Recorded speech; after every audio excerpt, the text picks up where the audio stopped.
Pro 4, Suara Budaya Sumatera Selatan. Ayo dulur, tetaplah dijaga silaturahmi kita di RRI. Ayo dulur, hati riang gembira, ngobrol di sini bareng Wak Ola.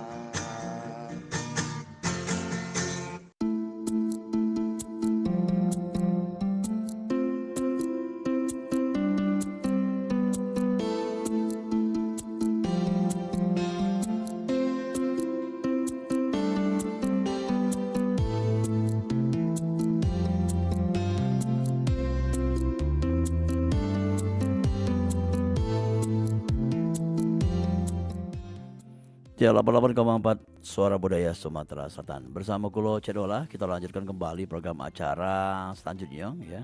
Kali ini Loka Kito, obrolan UMKM.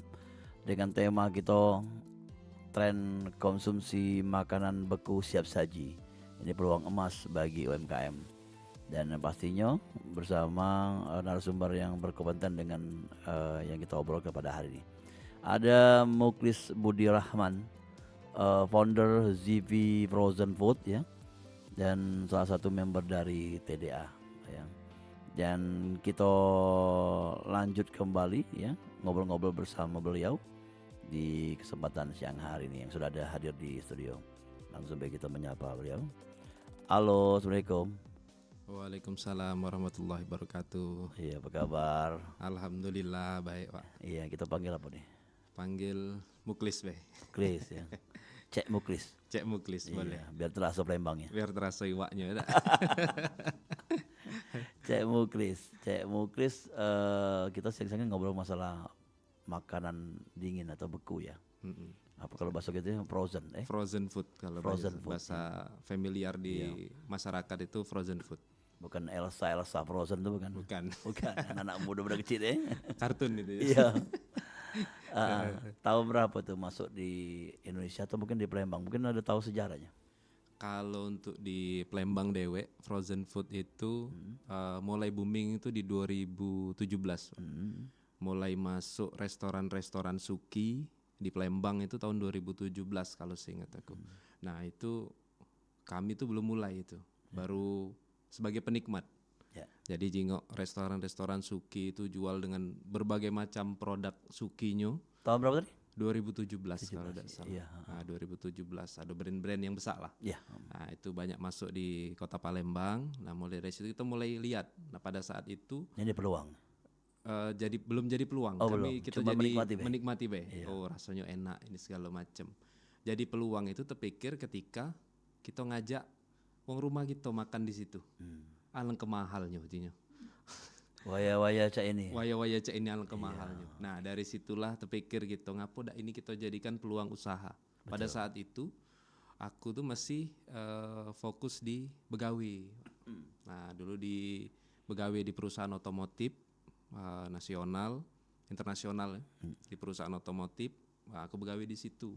Karena saking seringnya dapat reward makan di situ rame-rame sama tim, nah, jadi kepikiran kata rumah alangkah lemaknya makan di situ terus, payo kita ajai katanya kan. Nah dari situlah terpikir awal mula kami mulai bisnis frozen food itu. Oke. Jadi saking seringnya kenal juga dengan punya restoran. Iya jadi gue. Terus awalnya tuh berpikir untuk mencoba untuk menjual atau distribusi gitu. Mencoba untuk menjual. Menjual tuh membuat sendiri atau ngambil awal-awal? Ngambil dari dulu, awal ya? Iya dari awal kita ngambil pakai peralatan seadanya. Jadi kita mulai memang mulai dari nol nian. Kita mulai ngambil dari distributor, kita ambil, kita jual distribusinya. Karena banyak wong Palembang tuh tidak familiar dengan produk itu. Bukan beli putus ya? Beli putus ke distributor. Jadi kita belanja, kita jual, kita belanja, kita jual. Nah itu kita mulai di 2018 kurang lebih. Nah 2018 sampailah tiba COVID. Ya, Nah mulai agak naik, tiba-tiba tem COVID. Ya ada masalah gitu. Kena tutup kan gitu.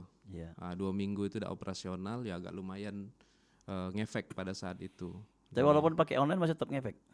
Pada saat itu kan Wong belum terpikir, Wong ketakutan, masih memang benar-benar ketakutan. Nah, pada saat itu setelah mulai agak, Wong berpikir untuk nyetok makanan kan. Ya. Nah dari situlah mulai agak lumayan naik itu di 2020-an. Nah itu pada saat, nah itu kita lihat memang sudah mulai ini ya mereda ya. mereda. Covid memang lagi kenceng-kencengnya, Wong takut untuk keluar. Nah pada saat itulah Wong mulai banyak untuk nyetok makanan di rumah. Oh pada saat Covid 2020. Iya. Oh takut. Wong takut dulu kan. Benar. Nah, itu 1 bulan sampai 2 bulan kami memang bener-bener ngedrop nian itu, tiarap lah istilahnya. Iya, kan. iya. Nah pada saat itu baru mulai Wong berangsur-angsur, Wong belanja online, nyetok di rumah karena takut tak boleh makan di rumah. Nah itulah jadi peluang besar bagi kita pada saat itu. Dan di 2020 itulah tumbuh ratusan mungkin toko frozen food di Kota Palembang. Dan banyak saingan. Makin banyak saingan berarti kan marketnya makin tumbuh sebenarnya. Iya, tapi kuenya usahanya berbagi-bagi ya. Pada saat itu sebenarnya marketnya karena terlalu besar, justru berarti kalau kita sebagai pengusaha tuh lihat pesaing itu adalah berarti marketnya lagi tumbuh. Kalau banyak permintaan. berarti kan banyak toko-toko baru tumbuh. Betul. Banyak persaingan tumbuh di situ berarti marketnya makin naik. Iya. Bagus deh. Ya, bagus. Nah, justru yang kami khawatirkan banyak toko tutup. Ada apa? Ada apa? Nah, berarti marketnya sedang tidak baik-baik. Betul. Itu cara calaknya kita memikir ya. Kalau kalau banyak uang nih saingan banyak, takut kita nak usaha. Padahal itulah bagus tuh mencari Justru peluang. malah bagus. Nah, itu kalau bagi UMKM kan kadang berpikir kita buka di sini, sebelahnya buka, ada buka lagi, ketakutan gitu. Nah, sekarang kita berpikir kalau lagi banyak kawan-kawan pengusaha ini buka juga berarti marketnya memang lagi bagus. Kalau kita lihat sekarang ini kan kayak yang di nasional lah, mobil listrik lagi rame kan. Tiba-tiba Palembang buka nih, mobil listrik banyak nih di mana-mana buka. Nah itu berarti peluang memangnya lagi bagus, marketnya lagi bagus. Itu sih. Oke. Tapi dengan adanya banyak persaingan ini kan ada trik yang harus dilakukan ya, ada treatment lah ya. Nah, bagaimana dari apa nama usahanya? Frozen, ZV Frozen. ZP Frozen ini mengatasinya nih, kalau mungkin tips-tipsnya. Kalau dari ZV Frozen Dewe, kami dari awal itu memang fokus di layanan, bukan bersaing di harga. Kami tidak pernah di ZV Frozen Food itu bersaing di harganya. Nah, mungkin memang ada di tempat kami mungkin lebih murah, di sana lebih murah lagi. Ada juga, pilihan ya. Ada pilihan. Nah, tapi yang kami fokuskan di ZP Frozen ini adalah layanan. Kami selalu campaign itu mudah dan ramah. Jadi kalau datang ke ZV itu kesannya meninggalkan kesan ke konsumen. Jadi rasanya pengen balik lagi, dilayani dengan anak itu lagi gitu. Jadi kami mengesankan itu. Jadi fokusnya di layanan sebenarnya. Kalau kita bersaing di harga, mungkin di tempat lain lebih murah, tapi dia datang mungkin tidak dapat layanan ramah di tempat kami. Gitu. Jadi fokusnya di situ. Ya. Untuk pegawai banyak sekarang. Pegawai itu satu store ada 4. Sekarang berapa tuh store? Store-nya 2. Jadi 8 ya. Oke. Kenapa pakai nama ZP? ZV itu sejarah. Nah, ZV itu nama anak sebenarnya. Nama anak, gabungan 2 nama anak. Jadi 2016 itu lahir anak pertama, namanya Zizi. Terus 2018 lahir anak kedua, namanya Vino. Jadi digabung ZV. Nah, itu. Iya. Jadi nama anak. Nama anak. Bawa berkah alhamdulillah. Bawa berkah alhamdulillah sampai hari ini. Dengan 2 toko, satu tokonya di? Satu toko di Jalan Batu Intan di Sako. Yang kedua ada di Jalan Rawajaya di belakang Metodis 1. Pusat kota Galau ya. Di UIN, tepatnya di belakang UIN Raden Fatah. Ada kemungkinan untuk buka pinggiran seperti Kertapati atau di KM12 kan, perbatasan. Mudah-mudahan ada kepikiran ke situ, tapi mudah-mudahan lah. Segera kita buka di tempat-tempat yang baru. Iya. Kalau ingin jadi kayak distributor atau mungkin usaha frozen food ini, ya, hal yang harus pertama dilakukan apa lagi kira-kira? Kalau ingin memulai usaha sebenarnya kebanyakan wong nih kalau pengen mulai usaha yang dipikirannya modalnya dulu. Iya. Padahal kita memulai usaha itu yang dipikir ke pertama adalah mental gitu dulu, mindset kita dulu, mindset kita sebagai pengusaha. Karena apa yang kita lihat di tempat wong lain itu belum tentu kejadian sama dengan tempat kita. Betul. Kita lihat tempat wong rame, begitu buka langsung boom rame gitu kan. Kita buka ternyata sehari, 2 hari, sebulan, 2 bulan, setahun, kok tidak sama dengan wong lain. Nah itu, kadang-kadang mindset kita dulu harus dibenerin dulu sebelum kita membuka sebuah usaha. Dan kawan-kawan ini pengen instan, buka usaha, begitu buka punya modal, punya duit, begitu buka toko retail terkejut dengan manajemen stoknya. Karena di toko retail itu khususnya di kami itu memang manajemen stok itu jadi kunci sebenarnya. Apa tuh manajemen stok? Stoknya sudah memang benar-benar harus Sudah ada, dikontrol. iya. Sistem stoknya memang harus benar-benar dikontrol, mulai barang masuk, barang keluar, barang expired. Itu memang harus benar-benar dikontrol benar-benar. Expired tadi gimana tuh? Dibuang atau Expired dibuang. bukan dikembalikan ke produser? Ada yang beberapa produsen bisa dikembalikan, tapi mayoritas tidak bisa. Ya, karena udah layak lagi ya. Tidak layak dikonsumsi lagi. Oke. Ya, jadi awalnya tadi mungkin kalau kita membuka itu ya harus lihat peluang pasar juga ya. Lihat peluang pasar. Juga tadi ada yang bisa tanam ke cara kesiapan dari kita. Kesiapan mental Ya, gitu. yang benar sama sih kok tadi apa tadi yang kata yang stoknya harus di Manajemen stok. Manajemen stok. Manajemennya. ya. Kalau buka usaha dengan modal kecil pacak mungkin ya. Nah, sebagai mungkin dari Zipi ada jaringan lainnya yang menjualkan ibu-ibu atau Nah, kalau dari produk frozen ini sebenarnya banyak turunannya, Pak. UMKM dengan modal sekecil mungkin pun bisa jadi peluang usaha sebenarnya. Iya. Mulai dari jualan burger. Nah, itu burger gitu tuh mulai harga 6.500-an sudah dapat 5 roti. Jadi modal 20.000 tuh sudah bisa jualan burger. Istilahnya. murah ya. Nah, sudah dapat roti burger, sudah daging burger. 5 kok 6.500 6.500 modal rotinya. rotinya bae baru Rotinya baik. Dagingnya 12.500. Tidak sampai 20.000. 12.500 paling murah. Paling murah dagingnya. Itu isi berapa? Ada yang isi 20, ada yang isi 10. Nah, Jadi jadi kalau di untuk total sih kok di dagingnya berapa tuh? si kok daging 3.000 2.000? tidak sampai. Enggak sampai. Ya 1.125. Jadi kalau oh iya benar ya 1.125. bisa dijual 5.000 6.000 ya Bisa atau jual bisa lebih ya. 5.000 6.000 rata-rata yang untuk jualan di sekolahan. Iya. Nah, itu sebenarnya bisa jadi peluang usaha. Ada juga yang misalnya pengen jualan seblak. Nah, itu sosisnya, baksonya, aneka suki yang dumpling-dumplingnya, bakso salmon, bakso ikan itu lengkap dari turunan frozen itu. Iya. Nah, terus ada juga yang pengen jualan kebab misalnya. Kawan-kawan sahabat UMKM pengen jualan kebab, ada juga gitu. Langsung be ya. Langsung Kita- baik. kita Jadi nanya turunan dari frozen itu bisa dipecah-pecah lagi. benar. Banyak peluang yang bisa didapat Jadi dari langsung be dari ke situ. CV Langsung baik ke CV. langsung tanya yang jadi kalau misalnya aku punya modal 500.000 ya dapat apa pasti banyak dapatnya. Banyak dapatnya.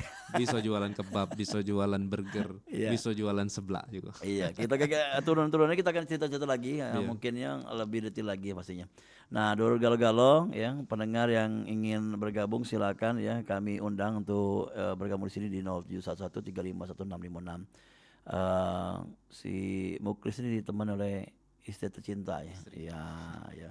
Boleh kenalan siapa namanya, Bu? Ya, mungkin agak dekat mic nih, ngomong sedikit beda apa? Kayaknya ya, yang mendampingi usaha ini kan ya kalau ada keluarga istri lah ya, itu istri keluarga gitu. Gimana Bu? Siapa nama Ibu? Rinda. Bentar ya. Siapa namanya? Rinda. Mbak Rinda. Mbak Rinda support saya agak dari awal ya. Iya, support.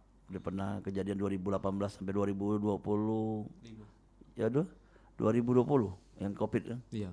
Itu pada saat downnya nian Muklis pernah curhat-curhat Pak Mano itu Pak solusi ya. Bener. Bener. Apa yang diberikan semangat Bu biasanya? Yang sebenarnya yang disemangatin saya. Oh, kebalikannya. Iya, karena yang megang keuangan mungkin ya. Iya. Jadi Ketika lagi down, suami yang semangatin. jadi ini Muklisnya apa kerja berdua lah itu awalnya. Benar. Kerja benar. Berdua jadi kami. Modal Ada bagian masing-masing. modal dewek dak pakai modal keluarga minjem Modal dewek, alhamdulillah. pernah merasa rugi Pernah Banget. pasti.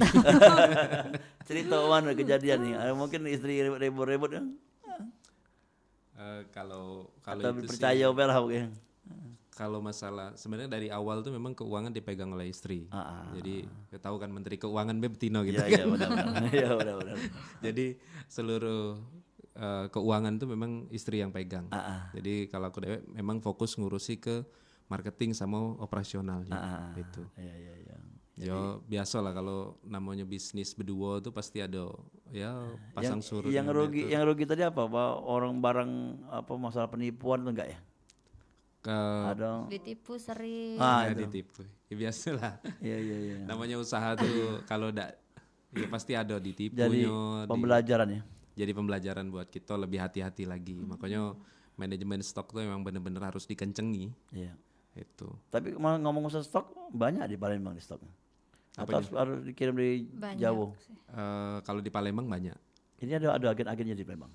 Banyak distributor sekarang. Oh, Jadi distributor. semenjak sudah 2020-an kali ya, banyak memang distributor masuk dari luar Enggak dari pabrik itu turunnya kemana langsung? ke distributor. Distributor. Nah, Distributor itu satu perusahaan dengan pabrik atau beda? beda, Beda. beda perusahaan. Dari distributor langsung ke agen.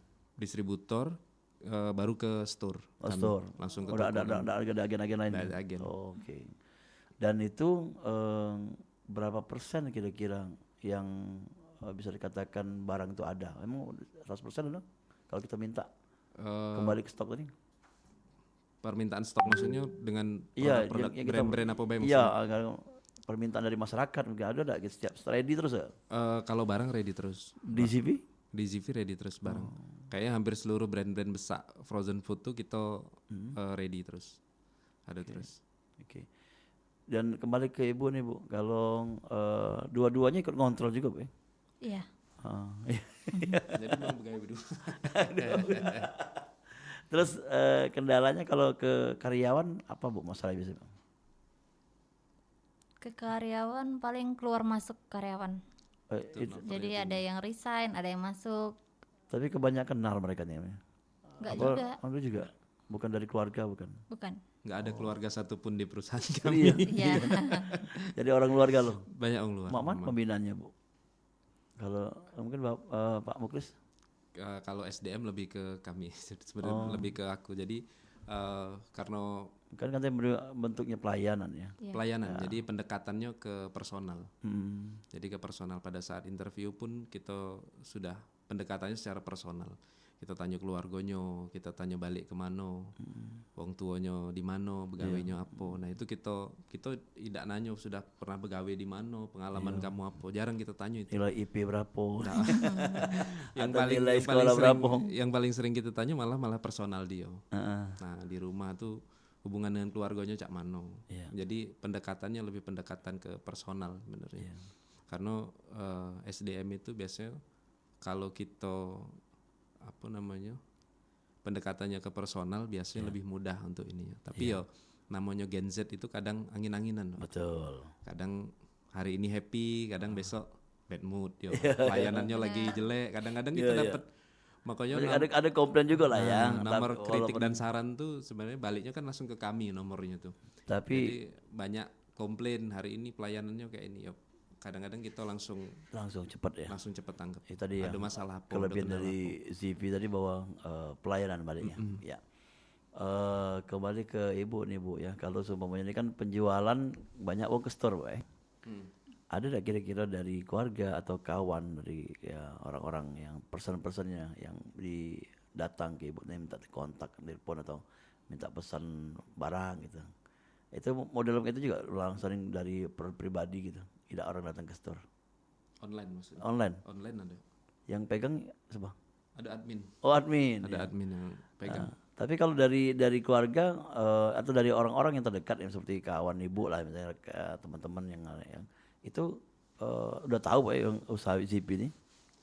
Kayaknya Rata-rata alhamdulillah tahu sih. Banyak yang pesan maksudnya antar ke berapa nih. Itu pelayanan juga Pak. itu pelayanan juga. Iya. Kita antar juga. Batasnya berapa Pak kalau ngantar-ngantar? Kalau nganter kita pakai ada kurir. Jadi sepelembang Ada biayanya. ada biayanya, Oh, biaya oke. ongkos kirim. Itu biasanya sepelembang inilah kita anter. Tinggal janjian jamnya kan. Iya iya. Iya. Nah itu biasanya ada. Jadi bentuk penjualan itu juga yang kecil-kecil juga diterima ya, bukan cuma banyak-banyak yang jual Iya. toko lain. Boleh kalau makan gitu ya. Tanpa minimum order. Iya, itu bagus ya.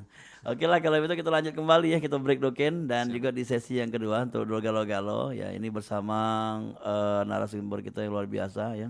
Ada Muklis Budi Rahman selaku founder dari ZV Frozen Food ya, beserta istri Ibu siapa namanya? Rinda. Ibu Rinda yang bercerita tentang Mak Mano Caronyong membuka usaha dan sampai sekarang masih tetap stabil ya. Nanti bisa tanya-tanya langsung di 0711351656. Tentunya kita balik lagi setelah yang berikut ini. Jangan kemana-mana, tetap di 88,4 Suara Budaya Sumatera Selatan.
Pergi belanja ke Pasar Kuto.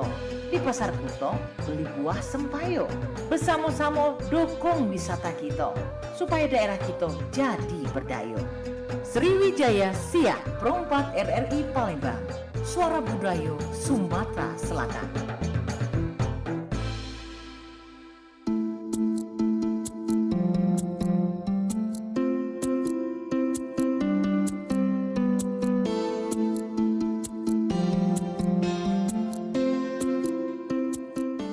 Ya, 88,4 Suara Budaya Sumatera Selatan dulu pendengar, kita lanjut kembali dalam rangkaian program acara Loka Kito Obrolan UMKM.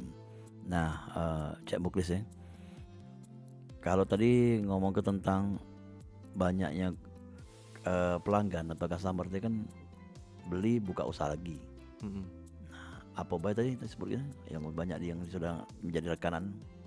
Ada yang jualan burger sekarang ini. Ya. Ada jual burger, ada kedai kebab. Nah, jadi jualan kebab. Ada juga banyak seblak. Seblak. Ternyata seblak juga di stoknya ke ZP ya. Banyak juga. Apanya itu? Yang dipakai di seblak itu paling banyak toppingnya. Cak, bentuknya Topping suki, dumpling, bakso ikan, bakso salmon. itu yang seblak yang ngetop. Seblak yang ngetop banyak di Palembang ini. Ngambek di ZP. Banyak ngambek di ZV juga. Rahasianya ya. Habis ini banyak yang ngubungi dia. Nggak usah sebutkan nama lah ya.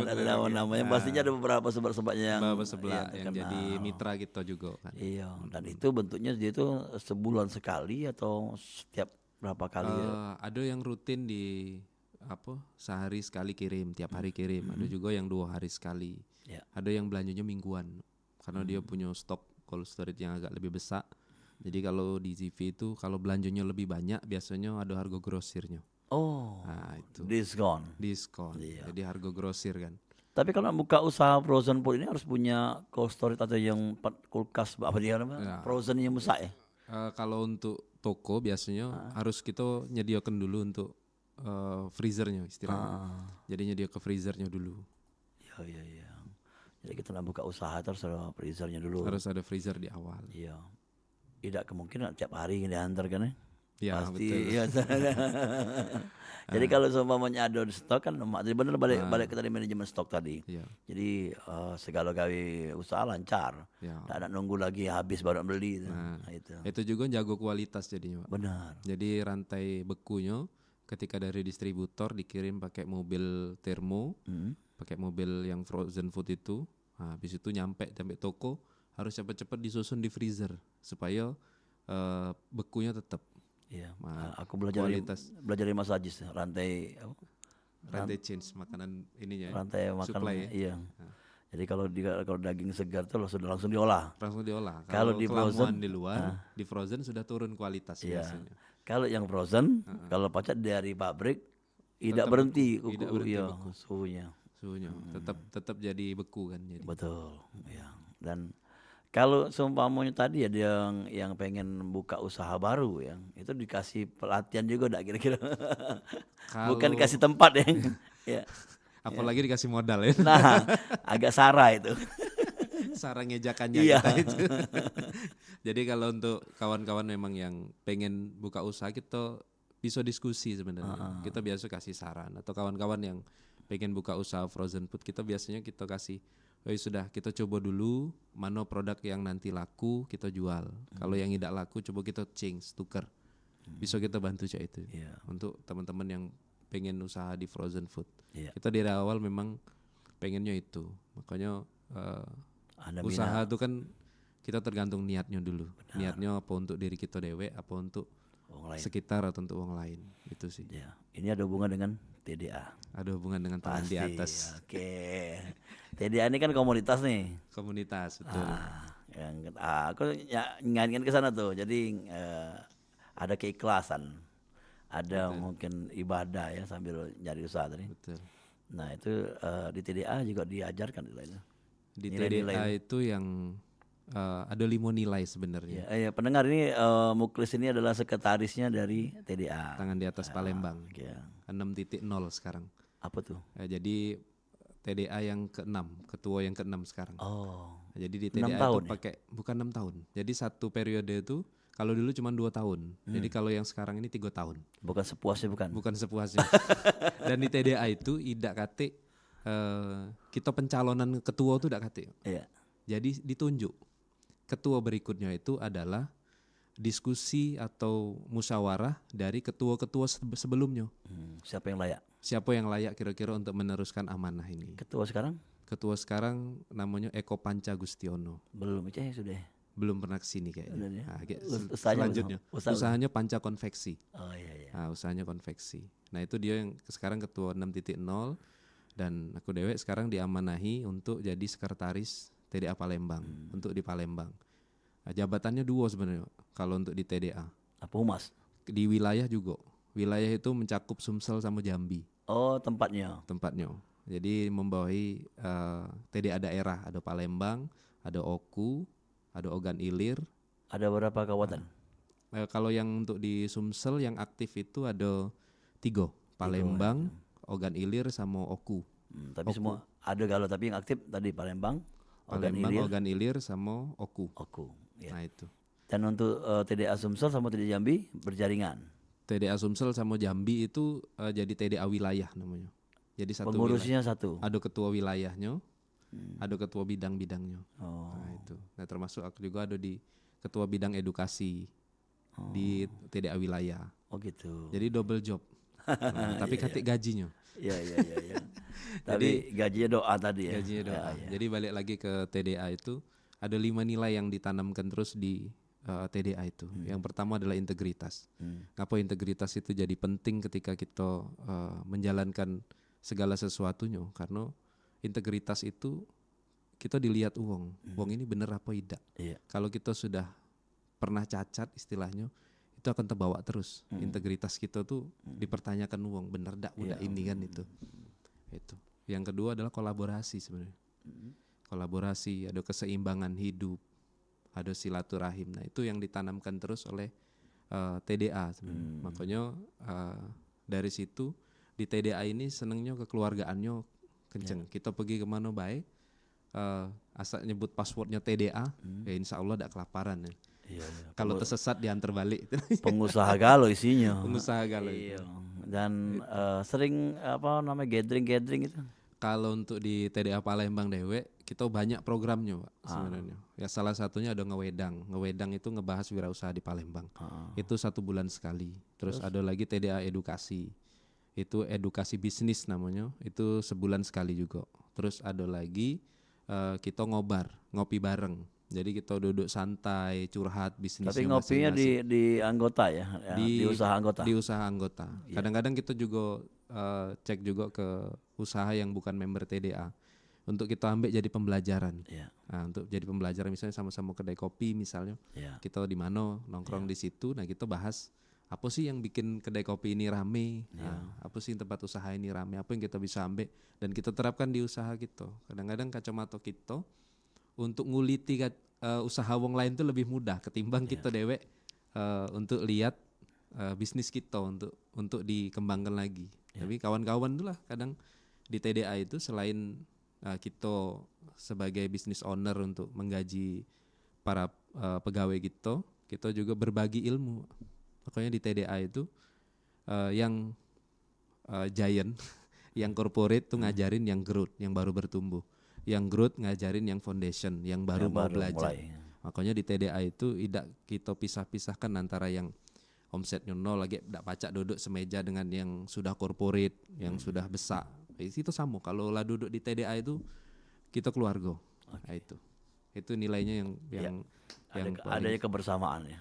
Ada kebersamaan. Kekeluargaan juga. Kekeluargaan. Ya. Tapi kalau yang kegiatan event-event yang disebut tadi sebelum kita ngobrol-ngobrol kan? Yang event tahunannya ada namanya Pesta Wirausaha.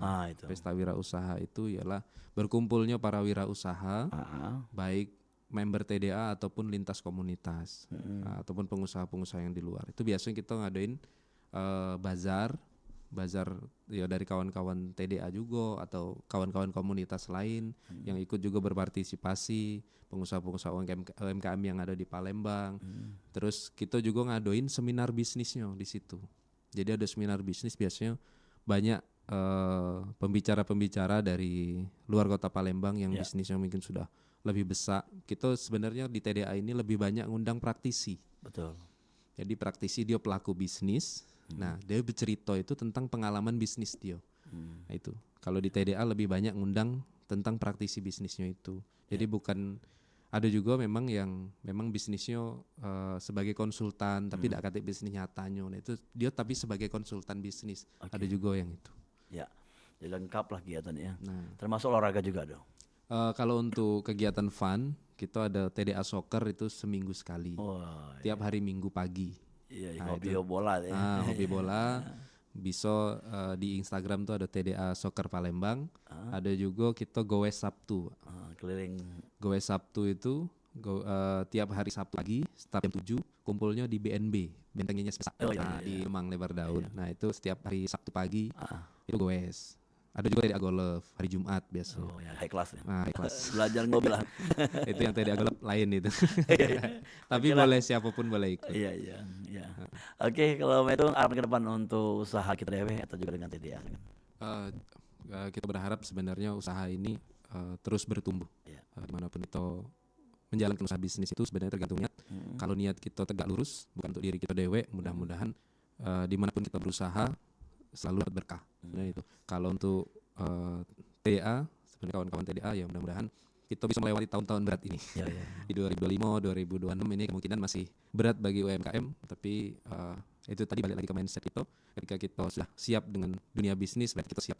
Kadang terjun payung, kadang naik, kadang tak roller coaster, kadang di puncak, kadang di bawah. Nah, tetap kita harus tetap fokus dengan apa yang kita jalani sekarang. Iya, intinya jangan galak mencari pekerjaan tapi usahakan pekerjaan. Iya, lowongan ya. Iya, kadang-kadang kawan ini jalan mentok dikit pindah ganti. Mentok dikit pindah lagi usaha apa, pindah lagi. Nah, itu fokus lah ya. Fokus dulu. Iya, oke. Terima kasih Muklis dan juga Ibu Rinda ya. Sudah ngobrol sama di program ini dan tahun kita undang lagi untuk memberikan motivasi ya. Bukan usahanya jangan motivasi seperti tadi tambahan-tambahan dan juga dengan teman-teman lainnya berkebun. Insyaallah. Oke, terima kasih Pak Cek Muklis ya. Assalamualaikum. Waalaikumsalam warahmatullahi wabarakatuh. Ya, lalu kita lanjut kembali program acara selanjutnya tentunya bersama Kulo Cek Dola di Sriwijaya Siang dan kita masih di rangkaian lagu-lagu Cindo 88,4 Suara Budaya Sumatera Selatan.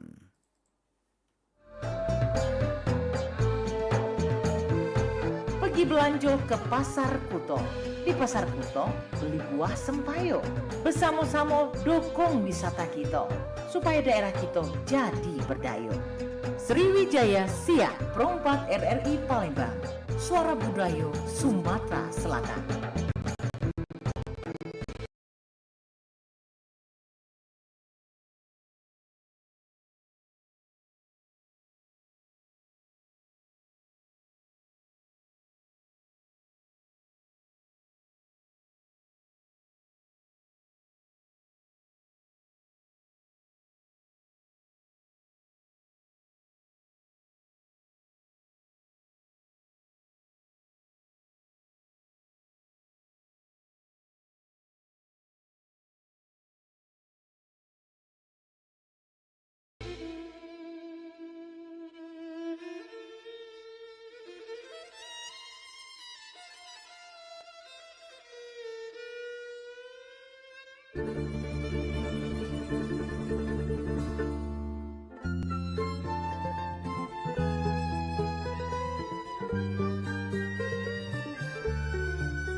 Jaya dan kondang kalokan hingga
menyatukan negeri, wilayah kekuasaan di zaman emasnya.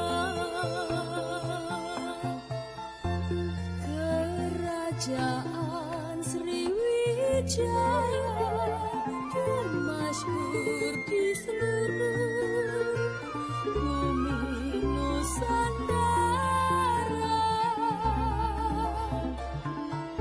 Kini tinggallah prasasti Candi Arca Bukit Kejayaannya.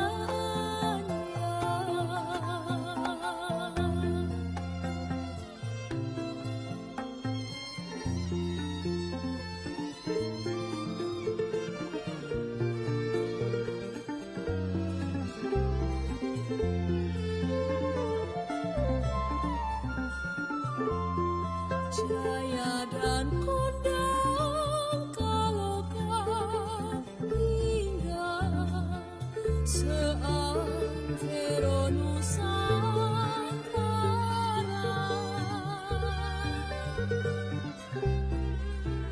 Bersama Mandala paharinya nan gagah perkasa.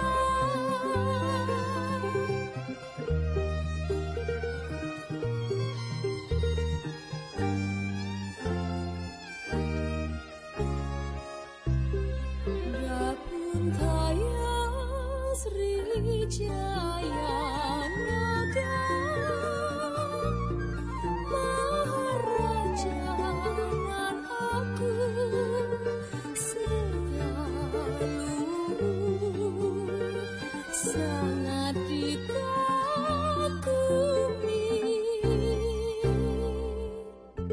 menyatukan negeri, wilayah kekuasaan di zaman emasnya.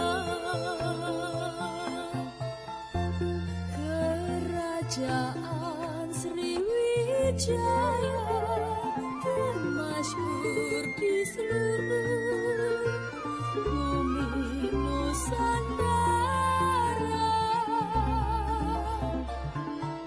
Kini tinggallah prasasti Candi Arca Bukit Kejayaannya.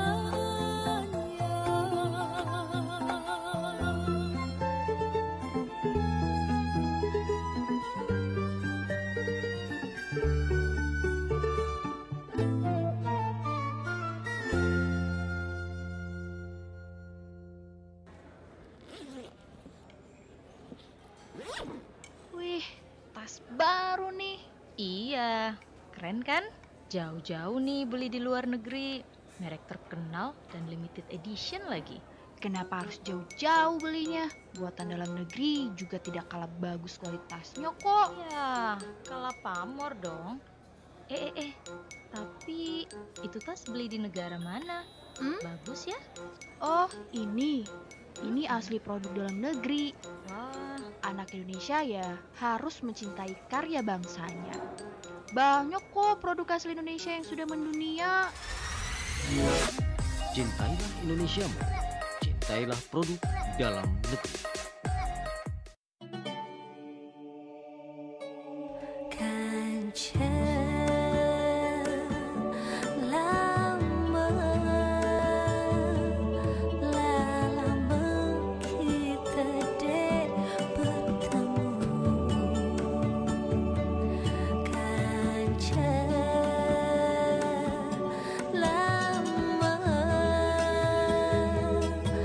Asa hati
Allahu Akbar, Allahu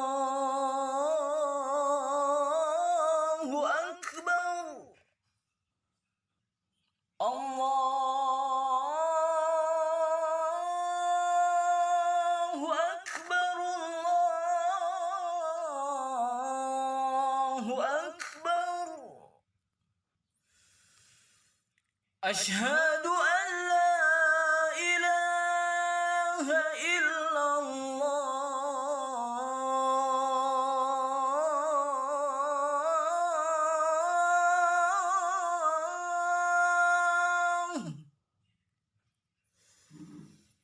Asyhadu an la ilaha illallah.